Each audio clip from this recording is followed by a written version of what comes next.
Electricity শক এবং over current থেকে বাঁচাতে আমার হাতে থাকা এই ডিভাইসটা আপনারা বাসা বাড়িতে অথবা কোনো নির্দিষ্ট একটা পোর্শনের জন্য ইউজ করতে পারেন। নর্মালি আমরা বাসা বাড়িতে যে ধরনের সার্কিট ব্রেকারগুলো ইউজ করি ওগুলো ওভার কারেন্ট অথবা বৈদ্যুতিক শর্ট সার্কিটে শুধুমাত্র সংযোগটাকে বিচ্ছিন্ন করে। এটা RCBO অর্থাৎ residual current circuit breaker with over current protection. এটা ওভার কারেন্ট বা শর্ট সার্কিট তো বটেই, ইভেন বৈদ্যুতিক লিকেজ থাকলেও সেখানে যেন আপনার কোনো ক্ষতি না হয় তার জন্য কাজ করবে। এই RCBO আপনি বাসার যে সার্কিট বা পোর্শনে ইউজ করবেন সেখানে যদি কোনো কারণে আপনি শক খান সঙ্গে সঙ্গে এই RCBOটা ট্রিপ করবে। এর আগে হয়তো আপনারা RCD এবং RCCB এই দুইটা নাম শুনছেন। এটা হচ্ছে RCBO, গঠনগত এবং কাজের দিক থেকে ওই দুইটার সঙ্গে এটার বিশেষ কিছু পার্থক্য আছে। আসেন RCBO সম্পর্কে বিস্তারিত জানি এবং এই ডিভাইসটা অ্যাজ এ RCBO ডিভাইস আমাদের জন্য কি কি কাজে লাগতে পারে সেই জিনিসটা বোঝার চেষ্টা করি। সঙ্গে আছে আমি মাজহারুল ইসলাম, আপনারা দেখছেন TSP এবং TSP মানে টোটাল সলিউশন প্লাস। RCBO মূলত দুই ধরনের ইলেকট্রিক্যাল ফল্টের এগেনস্টে কাজ করে। প্রথমটা হচ্ছে আর্থ লিকেজ। আর্থ লিকেজ মানে হচ্ছে এমন একটা অবস্থা যেখানে কোনো বৈদ্যুতিক যন্ত্রাংশ বা সার্কিট থেকে বিদ্যুৎ প্রবাহ ভূমির দিকে প্রবাহিত হয়। লাইক আপনি কারেন্টে শক খাইলে যে অবস্থাটা দাঁড়ায় সেইটা। আপনি বৈদ্যুতিক শক খাওয়ার সঙ্গে সঙ্গে এই RCBOটা ট্রিপ করবে এবং বড় ধরনের প্রাণঘাতী বিপদের আশঙ্কা থেকে আপনাকে রক্ষা করবে। শক খাওয়া ছাড়াও বাসার যে সার্কিটটা থাকে এটা বিভিন্ন কারণে গ্রাউন্ড হয়ে যেতে পারে।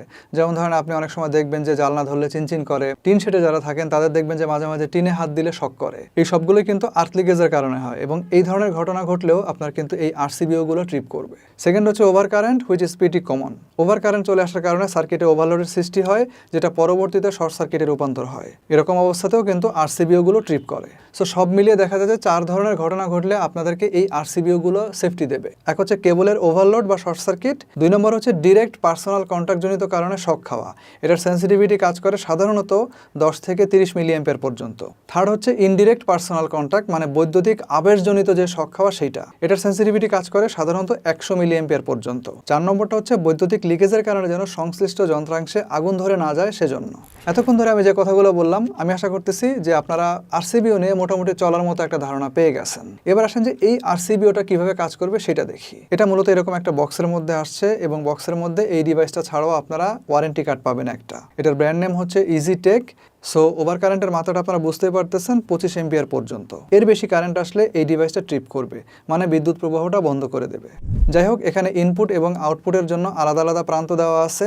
ইনপুটের জায়গায় ইলেকট্রিসিটি ইনপুট দিতে হবে, অর্থাৎ মেইন লাইনটা এখানে সেট করতে হবে, আর আউটপুটের প্রান্ত থেকে আউটপুট নিতে হবে। আমি যতটুকু জানি যে RCBOর ক্ষেত্রে উল্টাটা করা যায় না, উল্টাটা করলে ডিভাইস শেষ।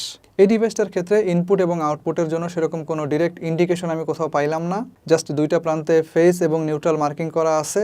এনিওয়ে, নর্মালি এই ধরনের ডিভাইসের ক্ষেত্রে উপরের প্রান্তটা থাকে ইন এবং নিচেরটা থাকে আউট, এবং কাজের ক্ষেত্রেও আমরা সেরকমটাই পাইছি। তবে কোনটা আসলে ইনপুট কোনটা আসলে আউটপুট এরকম একটা ইন্ডিকেশন অবশ্যই ক্লিয়ার কাট এখানে থাকা দরকার ছিল।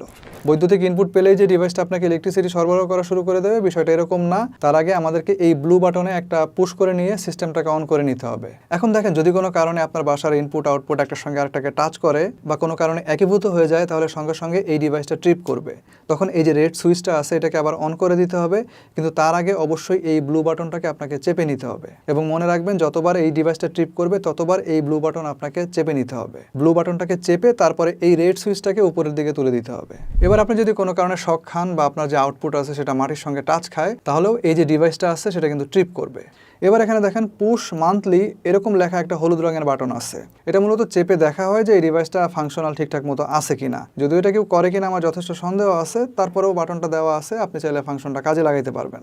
তো মোটামুটি এই হচ্ছে ডিভাইসের কার্যকারিতা, এবং আপনি যদি এটার বিল্ড কোয়ালিটিতে আসেন আমি যতটুকু দেখছি মোটামুটি ভালো। ইজিটেক ব্র্যান্ডের আরও কতগুলো এই ধরনের ডিভাইস আমি রিভিউ করছিলাম, ওগুলোর বডিতে যেরকম ফায়ার প্রুফ ম্যাটেরিয়াল ব্যবহার করা হয়েছে এখানেও কিন্তু সেই একই ম্যাটেরিয়াল ব্যবহার করা হয়েছে। আর ডিভাইসটা যদি আপনার প্রয়োজন হয় দাম সহ পারচেজ লিঙ্কটা ডেসক্রিপশন বক্সে দেওয়া আছে। এই ধরনের যত ডিভাইস আছে তার স্বর্গরাজ্য হচ্ছে ওইটা, সো সেখানে যোগাযোগ করতে পারেন। তবে ডিভাইসটা ক্রয় এবং ব্যবহার সংক্রান্ত আমার কিছু রেকমেন্ডেশন থাকবে। প্রথমত, আলাদা আলাদা সার্কিটে এই RCBOটা ব্যবহার করবেন, অর্থাৎ এক একটা পোর্শনের জন্য এক একটা ব্যবহার করবেন। কয়েকটা মিলিয়ে আপনি একটা RCBO ব্যবহার করবেন না, তাহলে এক জায়গায় যদি কোনো ঝামেলা হয় তখনই এই RCBOটা ট্রিপ করবে, এবং এটা যখন ট্রিপ করবে তখন সবগুলো পোর্শনের ইলেকট্রিসিটি একসঙ্গে বন্ধ হয়ে যাবে। নর্মাল সার্কিট ব্রেকারগুলোর তুলনায় বেশ কস্টলি, সো যেখানে দরকার হবে সেখানেই ব্যবহার করবেন। অনেকে RCCBর সঙ্গে এটাকে গোলায় ফেলেন, এটা করা যাবে না। অনেক সময় দোকানদারও আপনাকে ভুলবশত RCBOর জায়গায় RCCB ধরা দিতে পারে। সো কেনার সময় নিশ্চিত হয়ে কিনবেন। আর পুশ মান্থলি এই বাটনটা দয়া করে ব্যবহার করেন। সো এই ছিল ভিডিও। ডিভাইস সম্পর্কে যদি আরও কিছু জানতে চান আমি ডিসক্রিপশন বক্সে একটা ফোন নাম্বার দিয়ে দিচ্ছি, সরাসরি সেখানে ফোন করতে পারেন। আর ভিডিও যদি ভালো লাগে ভিডিওতে অবশ্যই লাইক দেন, চ্যানেলটাকে সাবস্ক্রাইব করে রাখেন। খুব শীঘ্রই আসবো নতুন কোনো ভিডিও নিয়ে, নতুন কোনো রিভিউ নিয়ে। সে পর্যন্ত সবাই ভালো থাকেন এবং সুস্থ থাকেন। আল্লাহ হাফেজ।